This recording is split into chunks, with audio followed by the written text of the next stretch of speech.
নমস্কার সকলকে। বর্তমানে না একটা সিনেমা খুবই প্রচুর পরিমাণে জনপ্রিয়তা লাভ করছে। তার নাম হচ্ছে 'মহাবতার নরসিংহা'। এই সিনেমাটির মূল কথা হচ্ছে বিষ্ণু চতুর্থ অবতার নৃসিংহকে নিয়ে, যিনি মূলত হিরণ্যকশিপু নামক এক অসুরকে বধ করেছিলেন। এই ঘটনার কথা আমরা কম বেশি সকলেই জানি। কিন্তু এই ঘটনার সাথেও যে দেবাদিদেব মহাদেবের একটা যোগসূত্র রয়েছে, সেই সম্পর্কে খুব কম মানুষই জানেন। আজকে ওই ঘটনাটি জানি চলুন।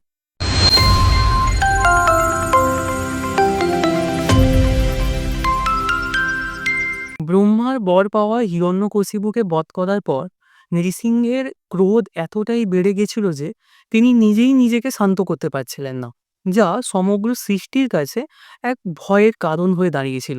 সমগ্র সৃষ্টিকে ধ্বংসের মুখে ঠেলে দিচ্ছিল নৃসিংহের এই ক্রোধ। দেবতারা, এমনকি স্বয়ং ব্রহ্মাও তাকে শান্ত করতে পারছিলেন না। তাই সকলে দেবাদিদেব মহাদেবের শরণাপন্ন হন। এবার এরপরেই দেবাদিদেব মহাদেব তাঁর শরক নামক অবতারে অবতীর্ণ হন ধরালোকে। শরক অবতারে যদি আমরা বর্ণনা দিই তাহলে এরকম ছিল যে শরক অবতার দেবাদিদেব মহাদেবের একটি বিচিত্র এবং অন্যতম শক্তিশালী অবতার ছিল। এটি মূলত অষ্টপদ বিশিষ্ট এক পৌরাণিক প্রাণী, যা সিংহ এবং পাখির সমন্বয়ে গঠিত।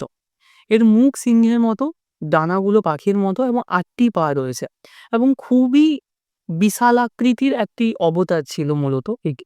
সরব নৃসিংহকে শান্ত করার জন্য তিনি এবার যুদ্ধে লিপ্ত হন। এই যুদ্ধ খুবই দীর্ঘস্থায়ী এক যুদ্ধ ছিল এবং ভয়ঙ্করও ছিল। এই যুদ্ধ অনেক দিন ধরে চলে, আকাশে পাতালে মর্তে সর্বত্র, এবং শেষ পর্যন্ত নৃসিংহ বুঝতে পারেন যে তিনি তার সীমা ছাড়িয়ে যাচ্ছেন এবং তারপর তিনি নিজে থেকে শান্ত হন। তিনি সরবের সম্মুখে নম্র হন এবং ধীরে ধীরে তার রূপ পরিবর্তন করে তার আসল রূপ অর্থাৎ বিষ্ণু রূপে ফিরে আসেন। সরব এবং নৃসিংহ অবতারের সাথে যে এই যুদ্ধ, এই নিয়ে বিভিন্ন জায়গায় বিভিন্ন তথ্য রয়েছে। স্কন্দ পুরাণ, লিঙ্গ পুরাণ, শিব পুরাণ সহ বিভিন্ন জায়গায় বিভিন্ন রকমের কথা ওখানে বলা হয়েছে। আবার শৈব সম্প্রদায় কিংবা বৈষ্ণব সম্প্রদায়ের মধ্যেও বিভিন্ন মতভেদ রয়েছে এই বিষয়টাকে নিয়ে। কিন্তু তবুও এই ঘটনার মাধ্যমে আমরা শিব ও বিষ্ণুর এমন দুটি অবতারের এমন মহিমান্বিত রূপকে দেখতে পাই মূলত।